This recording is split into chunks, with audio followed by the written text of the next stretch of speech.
Yeah, on the desk that I'm sitting at right now, everything smells so bloody wonderful because my girlfriend had her birthday recently, and for some reason, everybody feels like we're old enough to bring us flowers to our birthdays. This wasn't a thing 5 years ago, and now this whole table, because obviously she's gonna use my work table to put all her flowers, and it smells like 3 different types of botanical gardens. But me being a genetically weak ass boy with many allergies, if I start randomly sneezing the shit out of my nose at some point of the episode, Hakeem, I do not have a cold. It's the flowers. It's perfectly fine. It's perfectly fine. Don't worry. Although I am disappointed by your genetic inferiority. I'm teasing.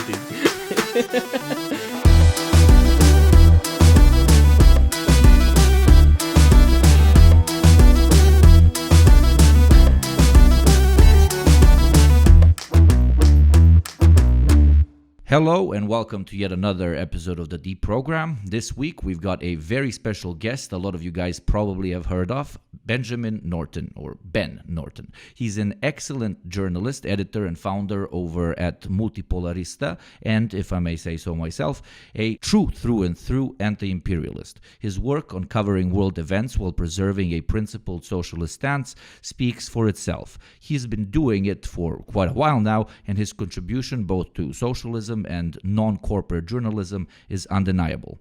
We're very happy to have you on the show this morning, night, or afternoon, depending on where our listeners are at right now, Ben. So please do tell everyone who's with us today a little bit about yourself. Well, thank you for the generous introduction. You covered it pretty well. I'll just say that I'm a journalist and I'm also an anti-imperialist and a socialist, and I'm not in any way ambivalent about that. I don't hide that. I think more journalists should be pretty clear about their politics. Unfortunately, there's this kind of bourgeois tradition of claiming to be neutral or whatever, which is nonsense. There's no such thing as neutrality. I mean, there is factuality. You can be factual, but you're always, you can't be neutral on a moving train, as Howard Zinn said, and you're always situating your journalistic work in a political context. So I see journalism as part of a larger social movement for socialism against imperialism, and I have been a journalist now for over 10 years, and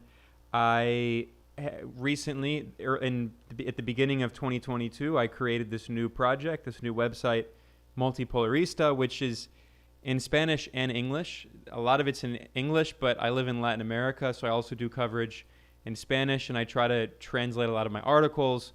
And then I also do videos, and I have a podcast, and it's all under Multipolarista. So if people are interested in anti-imperialism, and especially the kind of documenting this historical transition we're living in the world right now with the collapse of U.S. unipolar hegemony, the decline of U.S. imperialism, the rise of several different poles, the rise of the left in Latin America, the rise of the People's Republic of China, and the new Cold War, those are all issues that I cover a lot. So I think, I've checked out some of your past episodes. I think it's going to be a good discussion today. I'm looking forward to it. Well, glad to hear it. On the point of quote unquote non-biased media, we completely agree. That's why we tried to get most of our information from CBS. No, it's a stupid point. No, but I'm just that's very, very nicely put about the very fact that most media, particularly journalistic work, isn't as non-biased as they claim, despite the fact that this is almost, I think, purely an American phenomenon. The rest of the world doesn't have this. So I thought we could probably just get your quick thoughts on that before we jump into the meat of it. Why do you think the United States has this fascination with media that they claim is non-biased, that there is such a thing as objective truth? That's a great point. I mean, historically, most newspapers and media outlets have been associated with a particular political party or political movement. In the U.S., I mean, of course, all corporate media outlets are affiliated with the U.S. government, basically, and the two factions of the one-party dictatorship, the Democrats and Republicans, but they're all pretty much indistinguishable. I think the reason that the U.S. media uses this idea of neutrality, it weaponizes it, is because it is a way for bourgeois democracy and for imperialism to portray itself as neutral, right? That's the whole point of imperialism, and that's the whole point of bourgeois ideology, is that it wants to make itself invisible. It wants to make it seem like the natural state of the world, And if you challenge imperialism and you challenge capitalism, you're seen as fringe. Whereas if you support imperialism and support capitalism, it's not even seen as doing an action. It's just like breathing air. So that's exactly how the media is weaponized. It spreads all of this propaganda on behalf of the U.S. national security state, the U.S. military, the empire, the capitalist class, the billionaire oligarchs that run society. And then anything that challenges that is seen as fringe, and anything that reinforces that is seen as neutral. Brilliantly Of put. course, that's why we see the very common. Sorry, Igor, I cut you off. No, brilliantly put. We in our last episode is going to come out everywhere by the time this one has come out as well. We touched on that very extensively. How, for some reason, existing in capitalism and understanding capitalism as the natural state of being is the only non-ideological action which you can take. Everything else, combating it in any way, be it physically or verbally, is seen, as you put it very well, as fringe and anti-systematic and quote-unquote violent and unobjective. And that must be extremely stressful, especially for a journalist where everybody's walking around flapping their hands, fucking saying that they reinvented the wheel on how to be unbiased and actually look at things from all sides, which at the end of the day, as we all know very well, all our actions, including all industries, which also include journalism, obviously, are informed by ideology. And therefore, the only true, we said this 50 times on the Deprogram, but let's say it again, like the only true way to convene information in the least manipulative way is to, from the get-go, openly state where you're coming from and what your bias is and what your ideology therefore is in the first place.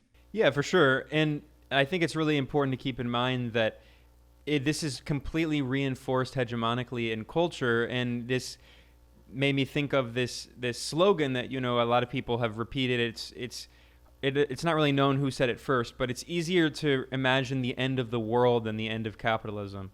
It's sometimes attributed to Zizek, but I actually heard other people say it before Zizek. So anyway, whatever. The point is, though, I mean, this is so reinforced in the media, and not just like the news media, but also in general, the media, like cultural production, movies, TV shows. How many stupid dystopian TV shows and movies are there where it's just like, it's this crazy dystopian society, it's like the end of the world, but it's still like this ultra capitalism because people can't imagine anything else other than that.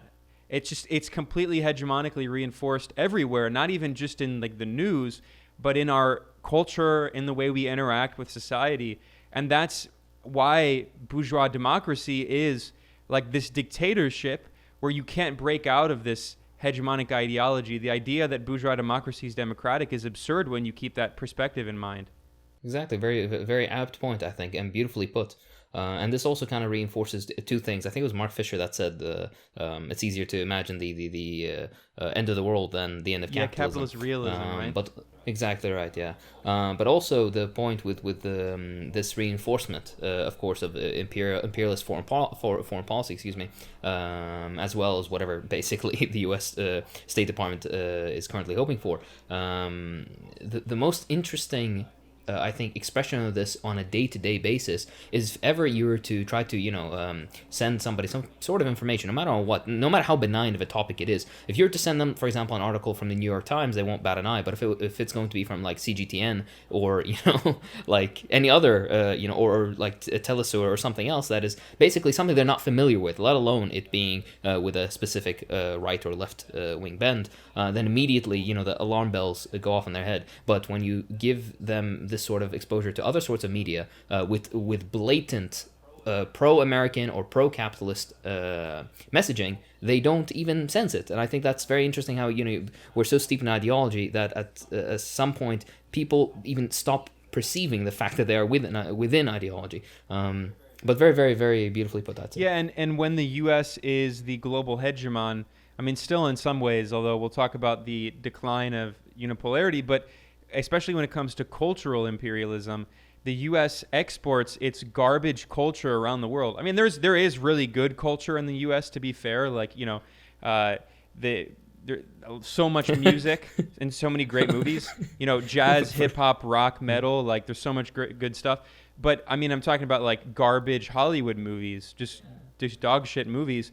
And if you look at the way, these movies are consumed around the world, and they always reinforce this ideology. So, for instance, like this obsession in the past decade with awful superhero movies. In all of those movies, the U.S. military is on the side of the so-called good guys. In Black Panther, a fucking white CIA agent teams up with the monarch to fight against like a Black Panther style revolutionary. I mean, and these movies are seen everywhere in the world in like dozens of languages. And think about like what kind of ideology is imbued in that propaganda. I mean, I think Hakim and we can say a lot of ideology is imbued in that propaganda. It works really, really, really well.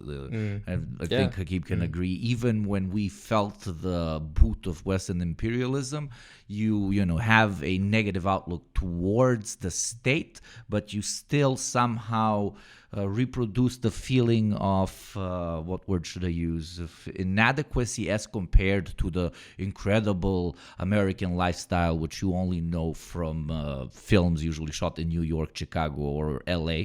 Even though, and then you go to those cities and you're like, oh my fucking God, this is not like in the films. But yes, in general, it's not only actual boots on the ground imperialism, but cultural imperialism, which kind of establishes itself not only in local industry and the local economy, but also in the minds of the local working class, which then reproduces that as an idea that it is something that they can potentially reproduce in their own country. But we all know, and we'll talk about it later, is kind of impossible when you have a unipolar world with one particular state hoarding basically all the wealth, etc., etc. Hakim, you wanted to say something? I just had one small comment. It's when you mentioned the culture and there are good aspects of the culture, you hesitated for just half a second. I found that so funny because to me it sounded like you said good culture and then you couldn't think of it. Well, no, I mean, but no, of course, the U.S. has a lot of good. I didn't culture, want to make it a whole thing. Like I'm a huge metal fan, and there's a lot of good music from the U.S. But like, especially when it comes to movies, which are much more ideological than music often. I mean, the film industry in the U.S. is so inextricably tied to the CIA and the Pentagon, and there are people who have done good research on this, showing how hundreds of Hollywood blockbuster movies and thousands of TV shows have been produced with the help and the oversight of the U.S. national security state, of the CIA, of the Pentagon, of the FBI, and that culture is exported around the world. So I mean, there is also shitty music ideologically, but then there's also, I mean, I'm a musician, so I have a soft spot for music, but especially when it comes to movies, it's just pure propaganda. Well, I'll say another quick point here, but on the note of music, it's also worth noting that many musical genres and like a lot of like the greatest musicians in the history of the U.S. are from marginalized communities and oppressed nations. So, especially the Black community, which obviously has been, a victim of so much oppression by the U.S. government, but also, Jewish Americans, Latinos, like a lot of that music is the product actually of oppressed nations within the U.S. So it's also important to point out, like a lot of that good art has its origins in resisting U.S. Imperialism and capitalism. Very important to note, absolutely. And speaking of balance between the powerful and the quote-unquote downtrodden, only 2 days ago, before the recording of this episode, President Andres of Mexico denounced for a consecutive time, by the way, the U.S. blockade of Cuba, which, for those who for some reason don't know, has been going on for 60 plus years. He called it a type of quote-unquote genocide and a tremendous violation of human rights. I know that guessing the future is tricky, to say the least, but also, let's be honest, extremely fun to do. So, Ben, to kind of start off with a relatively difficult one, what do you think, through your expert perspective, are we going to see a strong shift of South America from U.S. dominance, or should we doomerishly expect any rhetoric of this sort to be ruthlessly crushed? Well, it's a complicated question. I think, first of all, I like the way you started with this statement by Mexico's president, Andrés Manuel López Obrador. He's known popularly as AMLO, AMLO, which is the acronym of his name. And these comments that he made are extremely important, and we need to keep them in context in order to understand the full answer to your question. Because just a decade ago, Mexico was still dominated by a series of neoliberal governments that basically acted as extensions of U.S. imperialism. And it wasn't until 2018 that AMLO came in. He had won the previous election in 2012, but it was blatantly stolen from him. The hacker who stole the election he later admitted it and was later imprisoned. He was a Colombian hacker. So, I mean, it was a blatant election theft backed by the U.S. that installed this neoliberal government led by a previous president named Enrique Peña Nieto, who privatized the oil industry, which had been incorporated into Mexico's revolutionary constitution after the Mexican Revolution of the 1910s. So, I mean, Mexico is in some ways kind of colonized by the U.S., and in this kind of neo-colonial framework where it's not full-on U.S. troops, but it's, neo-colonialism as Nkrumah understood it. And anyway, the point is that AMLO came in on this wave of popular discontent and social movements, and he's not a socialist. He's a progressive nationalist, center-left, social democratic, but he has an independent foreign policy, and he has an independent national policy. He renationalized the oil industry, and he nationalized lithium, and is now creating a state-owned lithium company in Mexico. So the reason I talk about that history is because it shows that even in countries that have for many decades been subordinated by U.S. imperialism, and even presidents who are not necessarily revolutionary like Hugo Chavez was in Venezuela, even these more social democratic center-left nationalists are taking a more independent approach. And even this southern neighbor of the U.S. has been calling for the end to the criminal, illegal U.S. blockade on Cuba. I should also mention that every single year at the United Nations for over 20 years, almost every country on earth has voted against the illegal U.S. blockade at the United Nations. There are 193 member states of the United Nations, and basically every single year, 189, 190 countries, almost all of them vote against the blockade, excluding the U.S. and apartheid Israel. And recently the far-right regime of Bolsonaro in Brazil and the narco regime in Colombia, and then also recently Ukraine, the puppet regime in Ukraine. But excluding those puppet regimes, I mean, everyone votes against the blockade. So now we're even seeing countries that had been major U.S. allies criticize that U.S. policy. And AMLO gave a speech in which he said that it amounts to a type of genocide.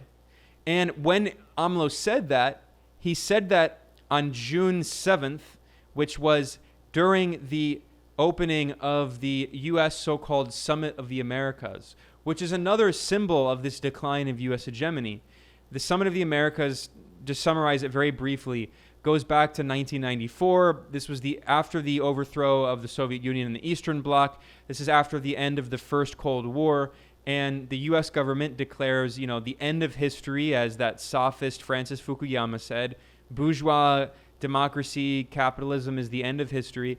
And Bill Clinton, that same year in 1994, he drafts NAFTA, the North America Free Trade Agreement, which devastated Mexico's economy. And then that same year, he brought the countries in Latin America together for a Summit of the Americas to try to push through a neoliberal trade agreement for all of the Americas. So in the span, in almost 30 years, from 1994 until now, we've seen a massive reversal in Latin America, the rise of leftist forces, and now we see that this week, today is June 9th, right now in Los Angeles, California, there's a summit going on organized by the U.S. government, and basically half of the region is not attending, their leaders at least. The presidents of Venezuela, Cuba, Nicaragua, Bolivia, Honduras, Guatemala, and El Salvador are not attending. Also, Mexico, the president AMLO, he is not attending. So we're talking about a massive shift just in the span of the past 20 years. And I think that really reflects a larger international shift. I think we're going to talk today about the decline of U.S. hegemony and the rise of this kind of multipolar world. And I think Latin America is a really exciting example of that. Excellently put. I'm going to be saying that after every single thing that you say. I do it the same with JT and Hakeem. It's kind of a small tradition here, but because it almost always is.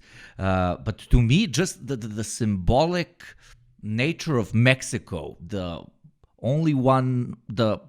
one out of two countries that the U.S. realistically neighbors with, if we don't count Russia and Alaska up there, is refusing to go to the summit, which indirectly is a sort of allegorical representation of coming and kissing the hand, basically. You go in order for you to say, our current government is in line with the policies that the U.S. wants to enact on our part of the continent, basically.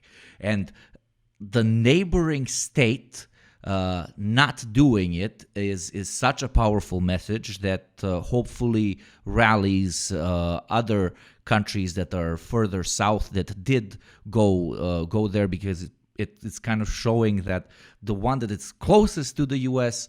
has the audacity to not fall in line the way it has for so many years. So hopefully it works as kind of a little forest fire and spreads everywhere else. Yeah, well, it already has.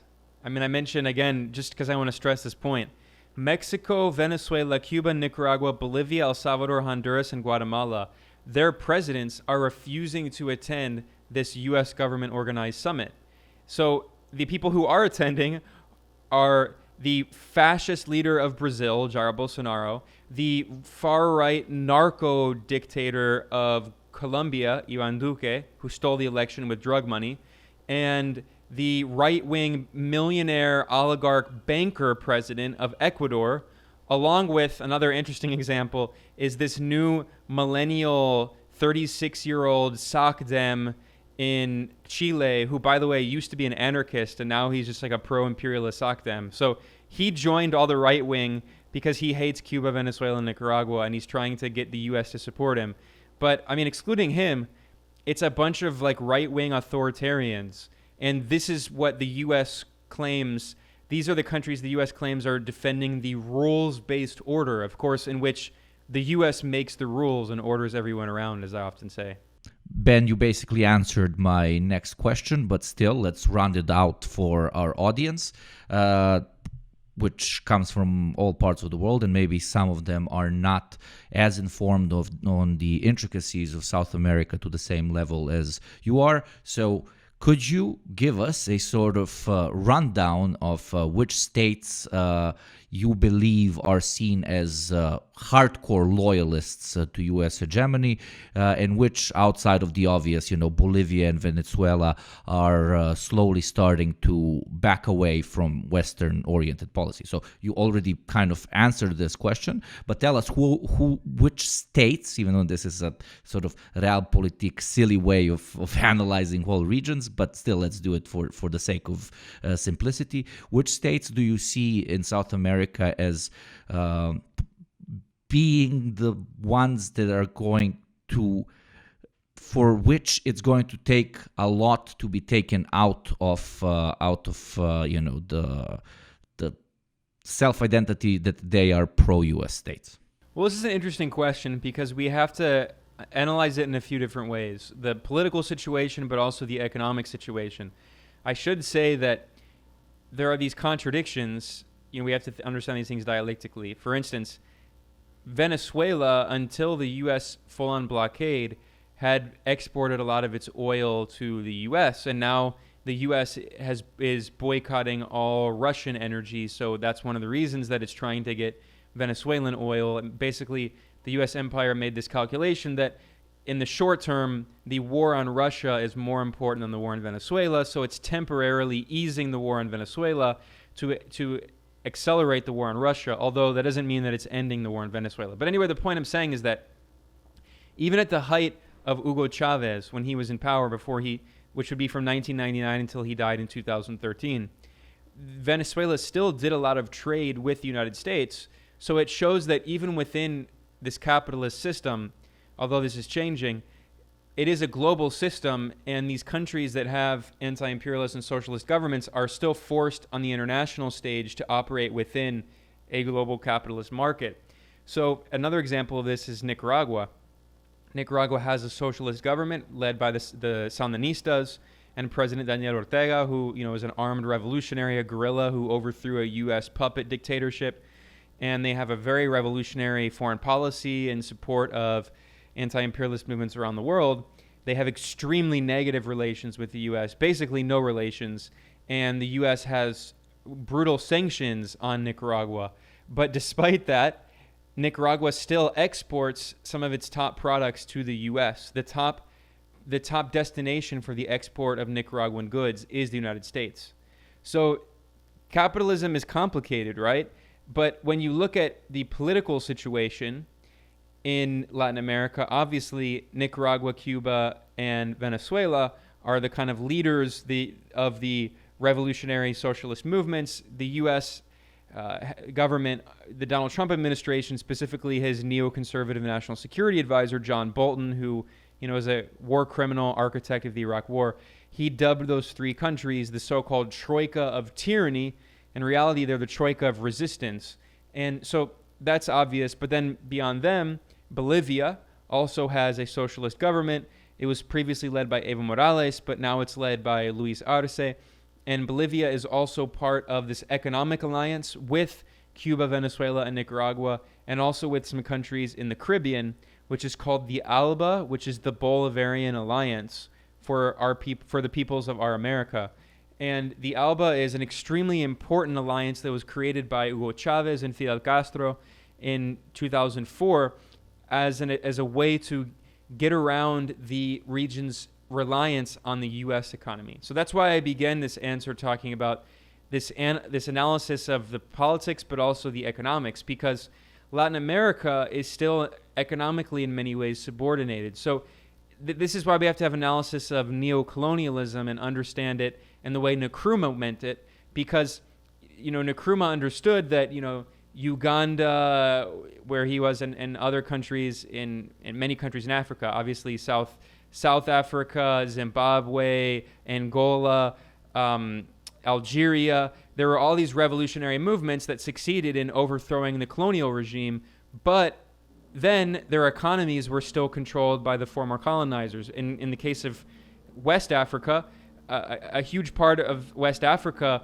still has its currency dominated by France, and they have to hold half of their central reserves, the central bank's reserves, in the French central bank. So the point is that in Latin America, economically, there's a similar system where you can overthrow a U.S. puppet regime and have a progressive or even socialist government, but economically, and your economy is still probably going to be subordinated to the U.S.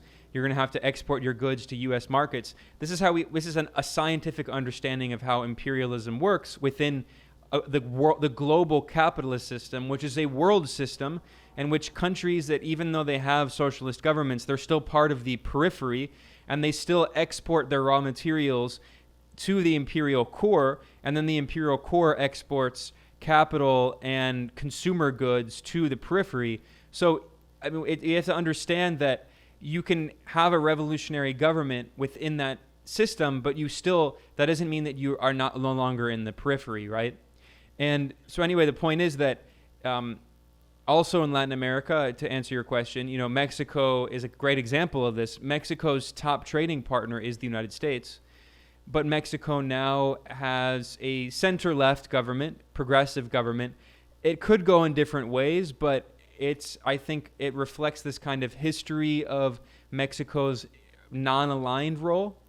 And in the 1960s, especially in the 60s and 70s, Mexico played this role of kind of trying to balance the U.S. with the Soviet Union, and it obviously leaned more toward the U.S., but it played a more positive role in the region. And then you can look at other countries. So Colombia, Hugo Chavez referred to Colombia as the Israel of Latin America. It's basically a puppet regime. It has multiple U.S. military bases. The narco oligarchy steals the elections on behalf of the right wing. And then you can look at, in Central America, in Honduras, you now have a left-wing government that is it's in a very precarious situation because the U.S. backed a coup in 2009. It's currently led by Xiomara Castro, who is the wife of the former president Manuel Zelaya, who was overthrown in the U.S.-backed coup. So while they have a left-wing, even socialist-oriented government, they are dealing with the threat of another U.S.-backed coup. They're also dealing with the fact that they have massive, odious debt that is more than 100% of GDP, and that's denominated in dollars, and obviously they can't print dollars. So anyway, the point is that, I mean, in a lot of these countries, even if a left-wing government comes to power, you have to deal with the reality of imperialism. This is another example in Peru. Peru had this historic election in which the people voted for a socialist, Pedro Castillo, who is from a party that actually calls itself Marxist-Leninist. It's called Peru Libre, which means Free Peru. And he hasn't been able to do anything. One, because he doesn't have a majority in the Congress. He has a small minority, which prevents any legislation from passing. And two, because his state security services are controlled by the U.S., basically. And he had an anti-imperialist foreign minister. And 2 weeks into his presidency, the foreign minister was forced to resign by the military. So, again, you know, we have to understand like the contradictions of all of these processes. Finally, I'll say that Argentina has a very center-left government, social democratic at best, and it also has more than $40 billion of odious debt from the IMF. So even if the Argentine people voted for a socialist, they would be dealing with the fact that they have this massive odious debt that ties their hands behind them. So throughout the region, you know, I could talk more about the details, but I think people get the point. The point is that you have these pockets of the right-wing oligarchy who have been in permanent control, like in Colombia. In Ecuador, the right-wing oligarchy is in control. But even when the left can come to power, it's extremely difficult to govern because of the continued oppression of U.S. imperialism, not only through military coups and meddling. That's easy to point out. What's more difficult to understand is the ways in which imperialism operates at an economic level and preventing these countries from being able to do what they want to do. It's almost as if we live in a unipolar world where every single country's economy is directly linked to the imperial core, which no matter how much you try to distance yourself from politically, socially, or culturally, you will have to pay the piper eventually. Brilliantly put, which kind of moves us into the next topic of conversation, where we'll take a step in a more general discussion of the political economy. In all of our opinions, your website's name, Multipolarista, is absolutely phenomenal. Major props, but be careful because you never know, we might steal it. It can kind of apply partially to our podcast as well, which is the Deprogram. But jokes aside, could you tell our audience why you chose that name, as well as what a multipolar world even is and how it's different to the geopolitical setup of power balance, more like power imbalance, if you know what I mean, that we have today? Yeah, well, as I was just talking about in Latin America, it's a good example of the continuation of U.S. hegemony. Now, I wouldn't say the U.S. is still the only unipolar power. I think we are seeing a shift, and I'll talk about what unipolarity is and why I think it's shifting. I mean, as the name suggests, it's not very complicated. Unipolarity is a global system dominated by one power. And after the end of the first Cold War, and I say first Cold War, which ended in 1991, because the U.S. is waging a new Cold War, not only against Russia, obviously, but also against China.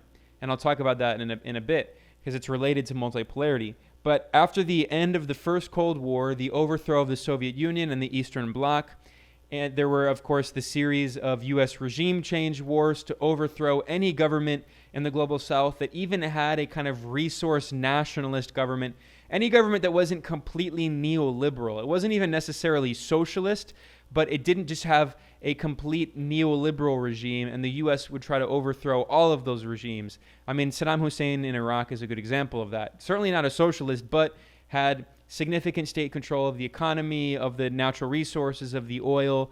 And obviously Libya is a good example. I mean, Libya had a kind of socialistic oriented economy with state control of oil. Muammar Gaddafi had supported national liberation struggles around the world. He had a very strong welfare state. And the U.S. made sure to destroy all of these countries and replace them with, if it couldn't replace them with a neoliberal regime, the alternative is a failed state. Because at least then, if it's a failed state, all you need is a bunch of mercenaries to protect the oil fields, and you can just extract all of the natural resources, which is exactly what happened in Libya. NATO destroyed it in 2011, and then French and British companies came in and started taking over Libyan oil, and all they have to do is have like these little enclaves guarded by, PMCs, private military companies, and they can just extract those resources. So that was U.S. unipolarity.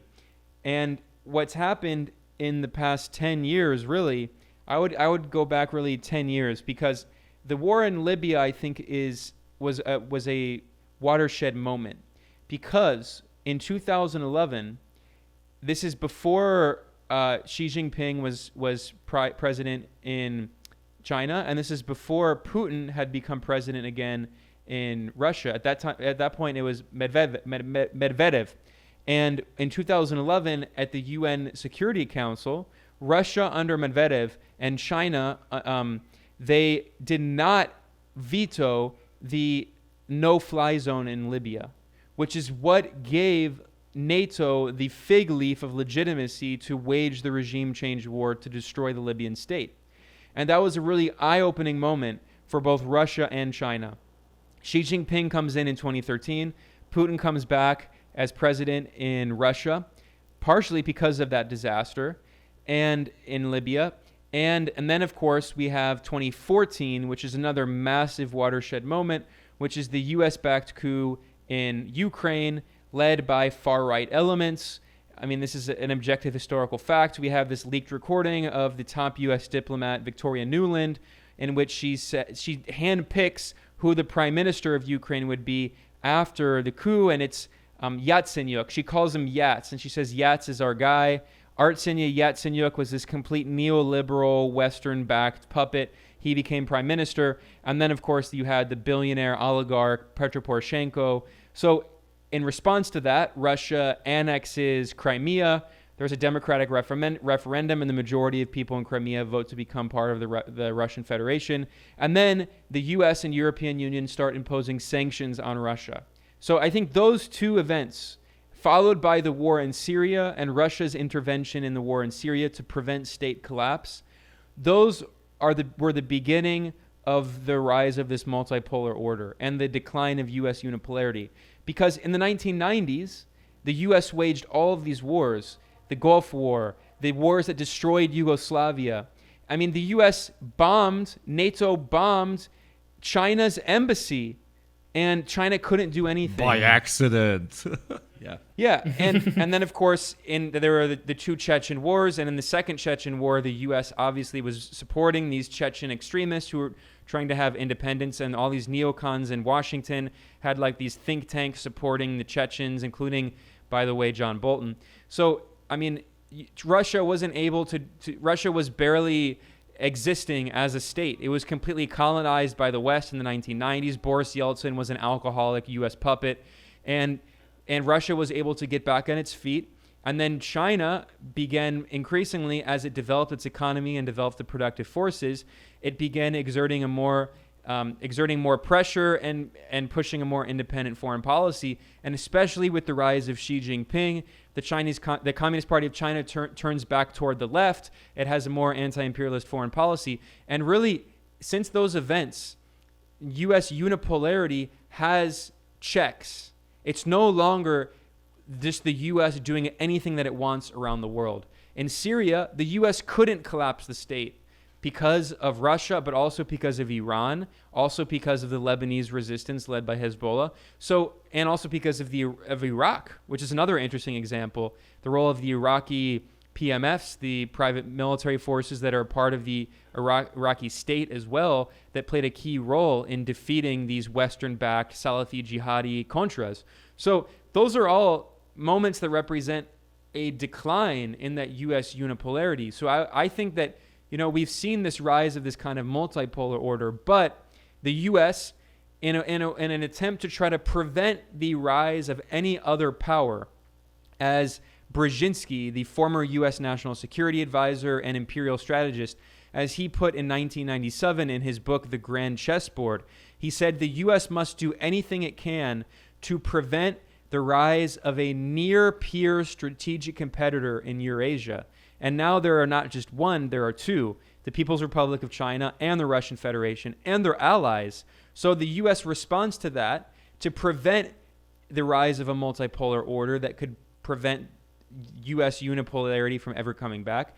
It has declared a new Cold War, and on both China and Russia at the same time. So in many ways, instead of the U.S. is trying to prevent the emergence of a multipolar world and basically create a bipolar world like it was during the first Cold War, in which you have the U.S.-led imperialist axis, and then now you have this axis which is a little more complicated because it's not necessarily socialist-led like it was in the Soviet Union, but you could say it's a kind of global South axis led by China and also Russia that is trying to basically just defend basic principles of national sovereignty and control over their own resources against the U.S. empire's attempt to reimpose unipolarity. But okay, so I'm like a random American sitting in Wisconsin or whatever, and what's going through my mind is, why is a unipolar world deadly not only for developing nations, but for the building of socialism in general? Many people are going to think immediately, okay, this is only going to be good for the Russians or the Chinese because they're going to raise their power level as if politics was a game of Pokemon. But it's not really going to influence me over here in Colombia or over here in Ghana or over here in Bulgaria or Poland, right? Great question. Yeah, well, I will concede that one of the critiques, including a Marxist critique of the idea of multipolarity, is the point, which is true, which is that before World War I, it was a multipolar world. But I would point out a few different distinctions. One, multipolarity of colonialist powers is not the same thing as multipolarity of countries, including a major socialist bloc, which is China and its allies. China represents a fundamental distinction, whereas in the lead up to World War I, there were no socialist governments. The first socialist government was the Soviet Union, and that was 1917, right? So that's a fundamental difference. And also, it was a multipolarity of colonial powers fighting among each other, whereas a different kind of multipolarity would be a multipolarity of countries that are formerly colonized countries that are just trying to defend their sovereignty, which is a country like China or Vietnam. I mean, these are countries that they're not imperialist powers. And so why is unipolarity bad? Because exactly as I said earlier, U.S. unipolarity has been inextricably tied to the defense of capitalism as a global system and imposing capitalism and specifically neoliberalism around the world. Neoliberalism reflects the phase of capitalism in which U.S. unipolarity dominated the global capitalist system. If you think about when neoliberalism arose, it arose with the fundamental crisis within the Soviet Union and the Eastern Bloc more generally, with the rise of inflation, the decline of GDP decline, and then eventually in the 1980s, the series of color revolutions and overthrow of these socialist governments in the Eastern Bloc. So neoliberalism rises when socialism is at its weakest point, and then neoliberalism triumphs over the world in the 1990s when socialism in most of the world, excluding, Cuba, the DPRK, and a few notable exceptions, socialism has been eradicated. And, China, which is at this point going through a very complex process where, it had to take a few steps back in order to take a step forward, developing its productive forces to prevent counter-revolution. So anyway, the point is that neoliberalism reigns supreme at the moment of U.S. unipolar hegemony because unipolarity is about preventing the rise of socialist alternatives to capitalist hegemony. Because we have to understand that capitalism is imperialism. Imperialism is the highest stage of capitalism, and unipolarity is the highest stage of imperialism, right? And that's why the capitalist class is desperate to reimpose U.S. unipolarity. One, they want to break up the Russian Federation, so they want to resubordinate it like it was in the 1990s, so they can privatize all of the state-owned companies like Gazprom, like they did in the 1990s, so Western capital can take over and exploit Russia's natural resources. And of course, they want to do exactly the same in China, where 5 of the biggest banks in the world are state-owned Chinese banks. They want to privatize all of those banks. They want to privatize all the natural resources and get access to that. That's why unipolarity is inextricably linked to capitalism. And multipolarity, yes, there's a Marxist critique that says multipolarity doesn't necessarily mean socialism. That is true. You can have, like in the lead to World War I, you can have a multipolarity of different capitalist powers. But we are also seeing instead a multipolarity in which there is a socialist bloc led by the People's Republic of China. And obviously Russia is certainly not socialist, but there are other socialist governments. I mentioned, China, but obviously Vietnam, Laos, Venezuela, Cuba, Nicaragua, Bolivia, they're also all part of an alliance. So the point is that is a fundamental distinction from the multipolarity of the World War I era, and that is why Wall Street is trying to reimpose unipolar domination, because multipolarity provides space for socialist movements to take state power. When under U.S. unipolarity, we saw what happened when socialists took power. The CIA coup in Chile that overthrew the elected socialist president Salvador Allende, the genocidal war on Vietnam. I mean, those are examples of what happens when you have this U.S. unipolarity, whereas when you do have elements of bipolarity or multipolarity, it provides some breathing room for socialist governments to take power.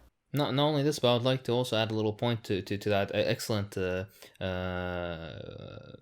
point that you just delivered. It's that with the existence of a multipolar world, at least in the image of the 20th century, with the Soviet Union, for example, the amount of illegal aggression that was avoided from the side of the United States because of the existence of the Soviet Union. I mean, several examples across the board, from the Cuban example to others, but more importantly, the perfect, I guess, symbol is in the waning days of the Soviet Union. My own country, Iraq, was a victim of illegal American aggression, and the United States specifically went and asked to get the okay from the Soviet Union in the late 90s, in the late 80s, excuse me, in 1990, 1991, to get the okay from the Soviet Union that, hey, if we go and we invade Iraq, there's not gonna be bad blood between between us. You're not gonna get in the way. And of course, Gorbachev, the piece of shit, he gave his okay.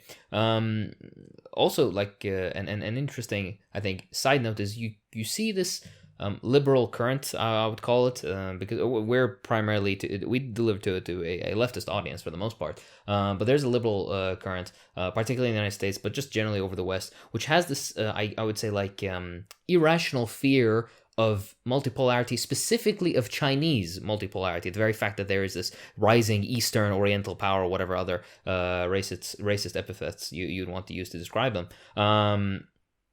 And my point, or my question is, what would you say, where do you think this comes from, and what are the consequences of these people who come with this particular perspective of, hey, we may be bad, but at least, there is at least some semblance of democracy, of freedom, of rule of law, whatever that's supposed to mean when it comes to the United States, etc., as compared to, those evil Chinese, for example. Well, obviously there's a huge element of racism, and we can't ignore that factor.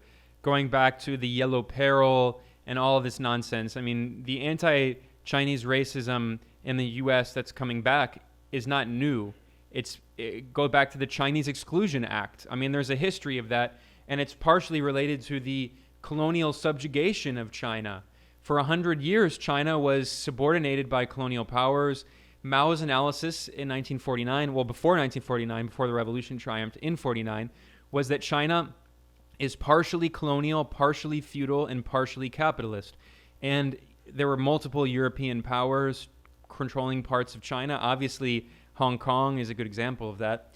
But anyway, the point is that there's that racism element, but there's also the fact that China has a socialist government led by a communist party. Now, I think China is a very progressive power. It has a socialist government, and it's moving, especially in the past few years, toward the left. But I also think that it's fair, and I think we as socialists should acknowledge that China did have to make a lot of compromises and did carry out a lot of market reforms that did lead to inequality and bad labor conditions and all of this. But we have to understand that within the context of U.S. unipolarity. And I think it's so important to keep that in mind, that when the Communist Party of China was retreating, was in the 1980s, 90s, and first decade of the 2000s, at this moment of U.S. unipolarity. And Deng Xiaoping's famous quote was to lie low and bide time, to develop the productive forces and not to provoke imperialism, because he saw what happened in the former Soviet Union. And he also saw what happened in 1989 with Tiananmen, which was a straight-up color revolution. It was a coup attempt. The National Endowment for Democracy, which is a CIA cutout that has supported coups around the world, it just boasted this June, on the anniversary of the Tiananmen coup attempt, the NED on its Twitter account boasted of supporting the leaders of the coup attempt in Tiananmen, which, by the way, was extremely violent. It wasn't peaceful protests. So, I mean, China understood that it would have to make a lot of compromises in order for the Communist Party to stay in power, and slowly bide time developing the productive forces until it could get to a point where, one, U.S. imperialism was weakened, and two, it was strong enough to finally be able to stand on its own. And that's what we're seeing now in the past decade with the rise of Xi Jinping, who has moved back toward the left. He has imposed more control over capital. He has been disciplining the billionaires, taking away their wealth, disciplining large companies, breaking up large companies, talking about the importance of equality and not just fighting poverty, because they've lifted 800 million people out of poverty. Now they have ended absolute poverty, extreme poverty. So their goal is to create more equality and what they call common prosperity. The only reason that China can now do that is because of the weakening of U.S. unipolarity and this space that multipolarity opens for socialist and progressive governments. Because in the unipolar era, the only way for a government basically to carry out some of these programs was to take a loan from the World Bank, right? And the IMF, which is just dominated by the U.S., which imposes neoliberal structural adjustment. So I think we really have to understand the rise of China also as being only allowed because of the weakening of U.S. imperialism and U.S. unipolarity. Because at the peak of U.S. unipolarity, the U.S. empire would not allow any socialist government to take power, and that it forced China to make those compromises in the short term so it could survive in the long term. And it worked so well. It worked so well. Even, sorry for interrupting you, but even that fucking iconic Hillary Clinton video where she says, we were thinking they're going to become proper free market. We even let them join the different international institutions of so-called free capitalist societies, etc., etc.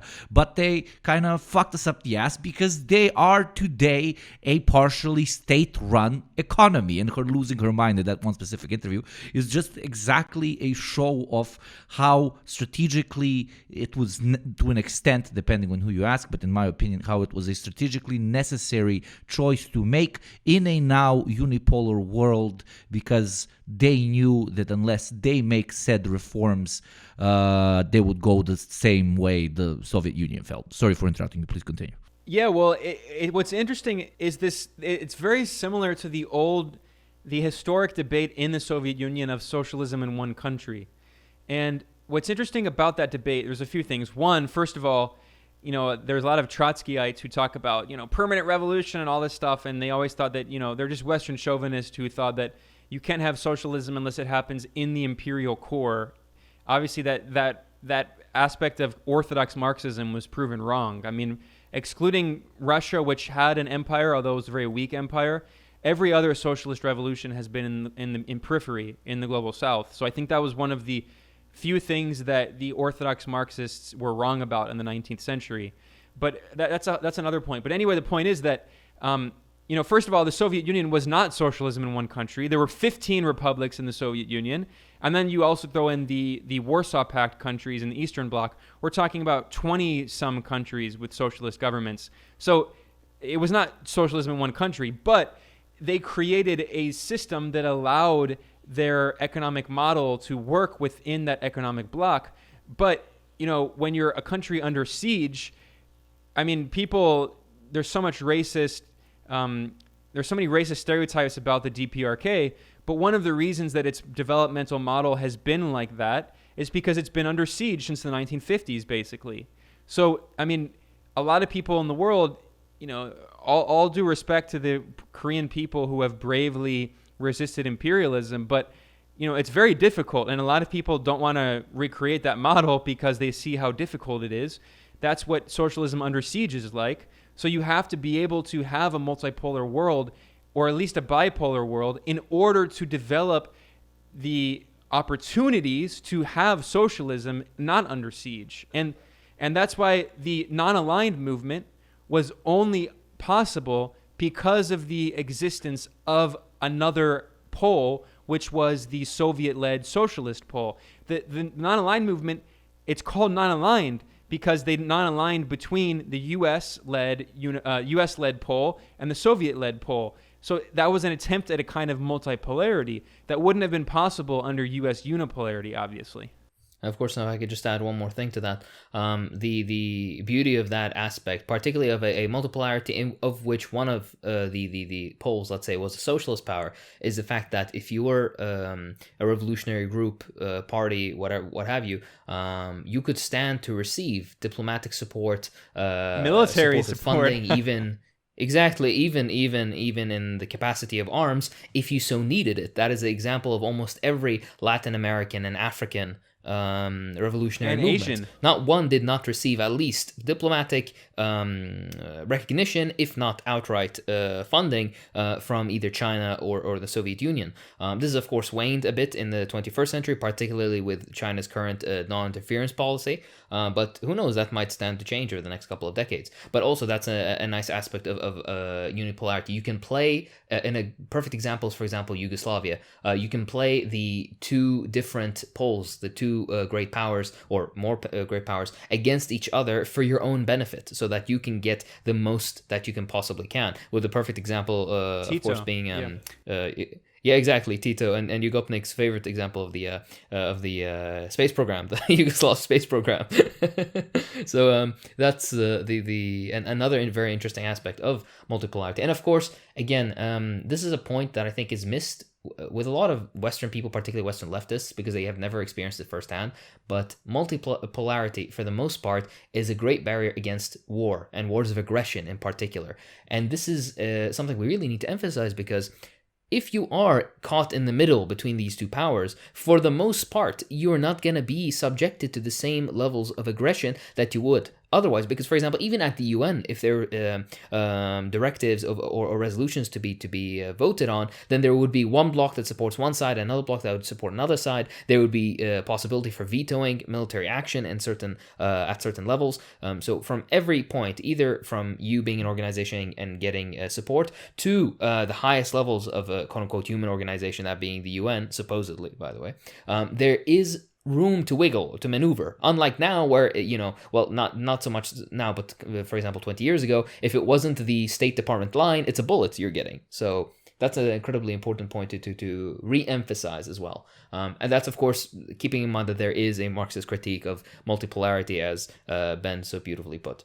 Yeah, and I should add, you raised such a key point that, look, the brave resistance movements across the colonized countries for centuries deserve infinite credit, obviously. I mean, everyone here, we support all of those struggles, but it's not a coincidence that decolonization was not successful until the rise of a new socialist pole. Let's keep in mind, I mean, British colonialism in the Indian subcontinent went on for almost 200 years. It wasn't until after World War II, with the fundamental crisis in the Western imperialist powers and the rise of the socialist pole led by the Soviet Union, in 1947, you had decolonization in the Indian subcontinent. And then, of course, following that, you had the Chinese Revolution. And let's not forget the role of the Soviet policy toward the Chinese Revolution is complicated, but China received a lot of support from the Soviet Union before the Sino-Soviet split. Then you have the Korean Revolution, which also was supported by the Soviet Union and China. And then you have the Vietnamese Revolution, supported by the Soviet Union and China. And then you have the Algerian Revolution in Zimbabwe and Angola, all across the global south, in Nicaragua, Cuba. I mean, all of those revolutions received support from the Soviet Union or China. So, I mean, frankly, I'm not in any way discounting the importance of the local struggle. I'm not denying agency or whatever, but let's be real. Without that external support, those revolutions probably would not have succeeded, because people were resisting for hundreds of years against European colonialism, and they were not able to succeed until they had that external support. Haiti is an exception. I should mention the noble exception of Haiti, but Haiti has been punished ever since for having successful revolution.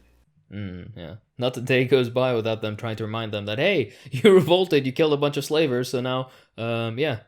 My God. You had something to say. No, because what Ben talked about leads us very well into kind of the semi-last, or one of the last points that we want to talk about here. So in order to properly address it, let's go back to South America one more time.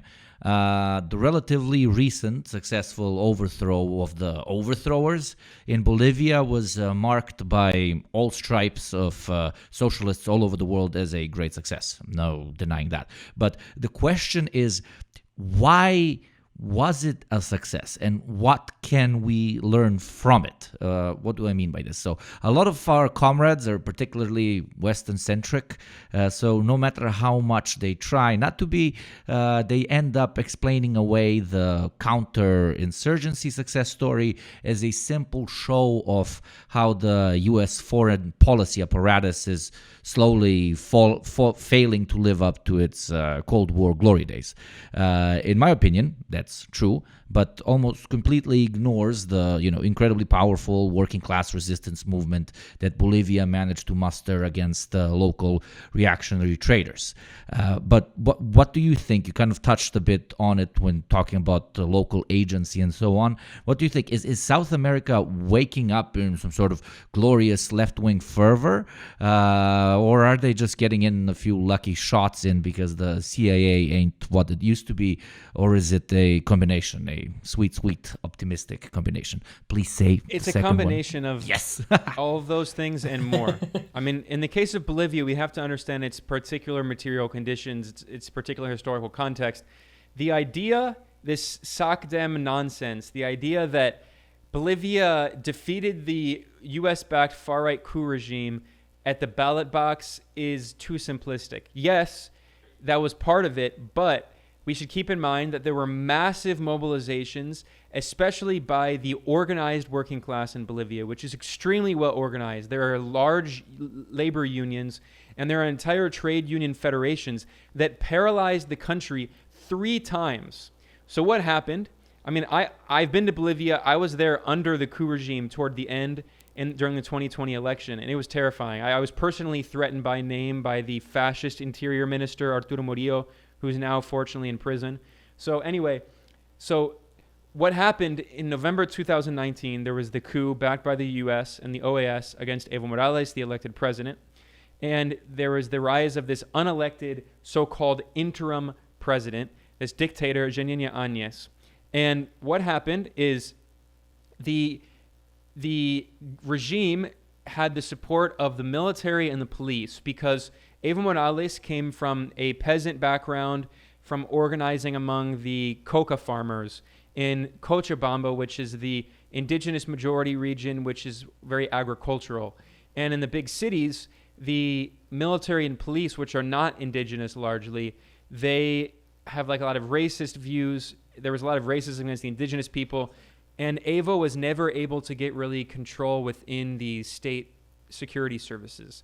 So they were very easy to bribe, and the coup regime, and the U.S. got the police and the military's loyalty, which meant that they could beat the population into submission. But what happened is that the working class is majority indigenous and supports the movement towards socialism party of Evo Morales, and it's extremely well organized. So they had 3 massive strikes, and during each strike, they paralyzed the country and prevented the government from operating in any way, just shut down the economy. And after the first 2, the government, the regime claimed that it was going to have an election, and it kept delaying the election, and it was using COVID as an excuse to delay and delay and delay. And after the 3rd time they paralyzed the country, they also threatened to take up arms. And there were guerrilla indigenous groups that said, if you don't hold an election, we are going to take up arms. And then the coup regime was so unstable. There was an economic crisis. This is the end of 2020. So this is like when vaxes are rolling out and people are able to open up the economy a bit more, and the economy was in a fundamental crisis. So they were forced to have an election, because if they didn't have an election, they would the organized labor movement and the armed indigenous groups would have overthrown the coup regime. So they didn't just defeat it simply through voting. Voting was part of it, but it was part of a complex political process. So it's not just bourgeois democracy saving the day. We have to understand Bolivia in the context of this massive, vibrant labor movement related to the indigenous communities, which are organized around the movement towards socialism party of Evo Morales. And that is a unique thing in Latin America. In different countries in Latin America, they have very unique histories. Venezuela has its very unique history of the revolutionary movement. Nicaragua, the Sandinistas, those countries have very strong, and Cuba, of course, very strong lefts. Now, in other countries, it's more complicated. In Argentina, it basically just goes every few years. It alternates between progressive social democrats and then right-wing neoliberals. And in Chile, it's a very similar thing. And in Mexico, it's kind of more complicated. But the countries in the region have their own unique histories. But the heart of the revolutionary movements in the region are Venezuela, Cuba, Nicaragua, and Bolivia, which are also part of the Bolivarian Alliance. That is the heart of the revolutionary forces in Latin America. Why do you think the U.S. didn't go full mental the way they did historically in Latin America when it comes to the overthrow of the overthrowers in Bolivia? Was there just too much power to fight? Was it not worth it financially? Did they think that it's a lost battle, so they abandoned their right-wing buddies, which did the coup? Or Could you also comment on how the CIA has been getting really sloppy recently? Like, just everything from like what happened in Ukraine to what happened in Bolivia. Just their work compared to what they did in the 50s is really I mean, if I was American, I'd be wondering where my tax dollars are going. Well, I mean, people do like to joke about that, but honestly, I don't think it's that the CIA is sloppier. I think it's that the material conditions have changed to such a degree that the U.S. can't do what it did before. Okay. You can only do it so many times. People aren't dumb, especially in Latin America. People know this history. And in the case of Bolivia, I mean, they did a coup in 2019. How are they going to do another one? I mean, they had plans to assassinate Luis Arce, the president now who won the election. We have reports from this. We have leaked information.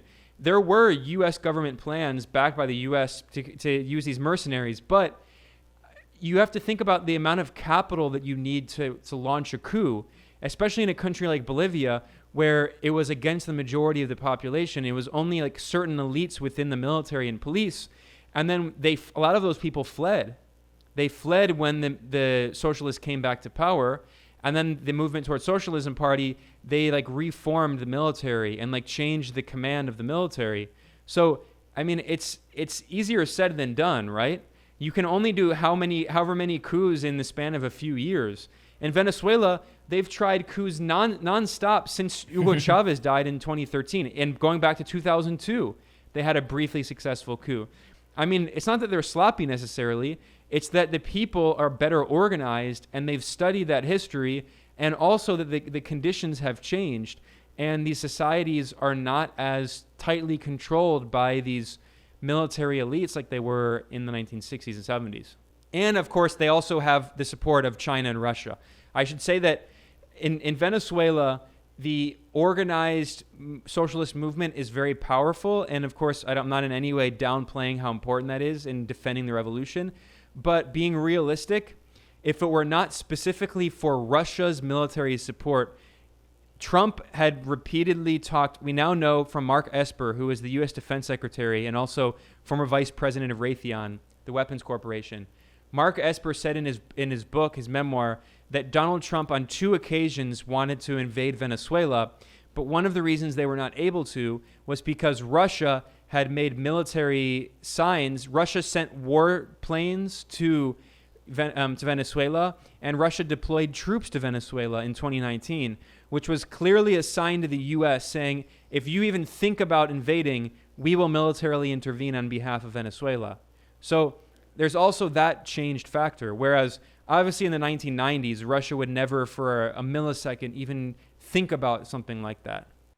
Yeah, for sure, and that's, I think, also another merit of multipolarity. Of course, for the people, the liberals in the fucking walls that are listening, this is not that's not to say that there aren't downsides to multipolarity. There isn't a Marxist critique of it, but at the end of the day, we've been living with unipolarity for like 4 decades almost now. The change of pace is at least somewhat pleasant, right? But yeah, Yovnik, I think you had a final point that you wanna wrap us up with. I wanted to try and end it on a kind of optimistic thing. So let's use China as an example. Is it going to take another, 100 or 150 years for the death of unipolarity? Or do you think, and obviously that's what you're leaning towards after this entire conversation, but still, let's see some details. Do you think we'll be seeing major change in our own lifetimes? I think we're already seeing that change now. And it's going to be a protracted process. Obviously, U.S. imperialism is not going to disappear. It's going to be in decline, but empires often decline for decades or centuries. And let's not forget that empires often commit their worst crimes at the moment of decline. Let's not forget the Ottoman genocide against Armenians and Greeks and Assyrians. Let's not forget the German Empire's decline in the Third Reich. There's so many examples throughout history. So the U.S. definitely could, it's going to become more and more fascistic, I think, the U.S. government. So it's going to be very difficult, and I'm very worried about the possibility of nuclear war. The U.S. is the only country that has ever used nuclear weapons on a civilian population, not once, but twice, and they're threatening to do it again. So I do think that people in Washington recognize there's this fundamental crisis economically within the U.S. economy because it's all based on smoke and mirrors and companies buying back their stock and gambling on cryptocurrencies and all this. It's like everything is financialized. There's no production. It's all been outsourced. So there's a fundamental economic crisis, but also there's a massive political crisis. So I think that the U.S. is going to be going through a significant crisis. I think, as fascistic as the U.S. is now, it's going to become even more explicitly fascistic, more explicitly authoritarian. There could even be a kind of military dictatorship. And that would be their way of trying to save U.S. unipolarity from terminal decline. So it's hard to say what will happen. Unfortunately, it's not set in stone. There is a possibility that a fascist U.S. regime could wage a war in China and win. Who knows? But I do think that if that catastrophic kind of outcome can be avoided, if we look at it from a kind of objective perspective from the long term, it's very clear around the world. Everyone can see that the U.S. and also the EU, which is basically an imperialist extension of the U.S. at this point, these countries are in significant decline. And not just China, but also in general, Asia is significantly on the rise. So in the long term, if we can avoid nuclear war, then I think that, multipolarity is here to stay. But that's why I think it's important for anti-war activists and anti-imperialists and all of us in journalism and protest and organizing and all of that, because what we have to do is prevent another world war, because that would be just as German imperialism waged a war to try to save its empire, and British imperialism saved a war to helped create World War I to try to save its empire as well. I mean, I think it's very clear that the U.S. empire is more than willing to start a new world war, as we see now with the proxy war in Ukraine, and it's our responsibility to prevent that from happening. Because obviously we can't have socialism if there's a nuclear apocalypse. Or can we? Go ask the Posadists. And put some dolphins in, Exactly. and maybe that's the actual future. Exactly. There's just one thing also that I would like to add on that is the very last point you said, which is about socialism won't be possible without, for example, or at least preventing war is a big aspect of it, and I think that is a greatly neglected segment of current, particularly Western leftist discourse, that I think it withered away after the 50s and 60s, or mostly 60s. The fundamental principle that when you're a member of the left, particularly in a Western imperialist country, your number one priority should be to limit the imperialist and particularly military activities. Because one thing is, of course, economic, sanctioning and whatnot. This is, but another thing is directly bombing like power plants and infrastructure and stuff like that, which the United States is very fond of doing. Or at least supporting its quote-unquote allies, like, for example, the strikes on Sudani pharmaceutical plants for like almost 5 decades ago now.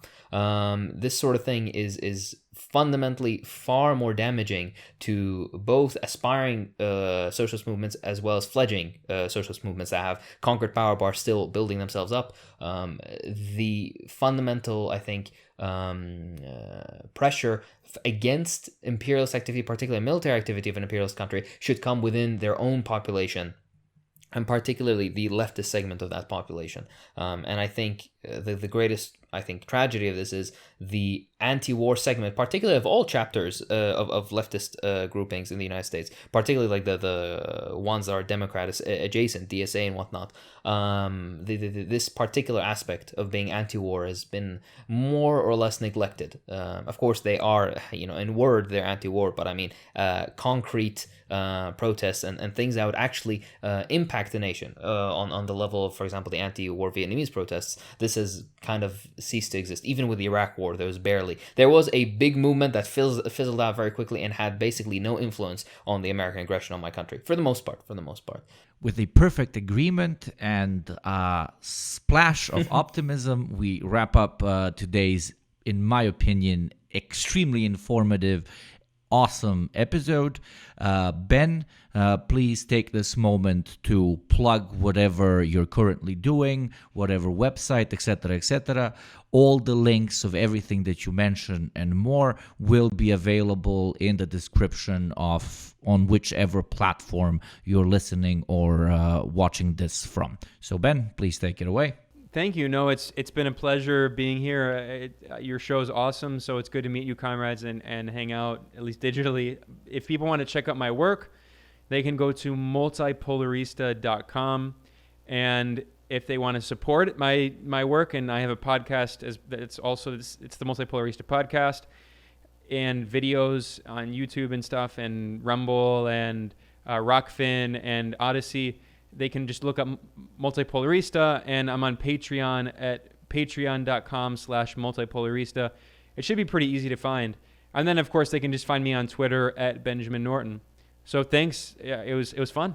Hopefully we'll do it again sometime. Yeah, for sure. We'd love that. This has been the Deprogram. I'm Yugopnik. I'm Hakeem. I'm JT, and I didn't contribute anything. It's okay. Sorry, you're still safe. JT. I'm Ben Norton. All good. Thank you for listening. And we'll see you guys next Bye-bye. time. This is a shit show. As always. Fuck yeah. Bye-bye.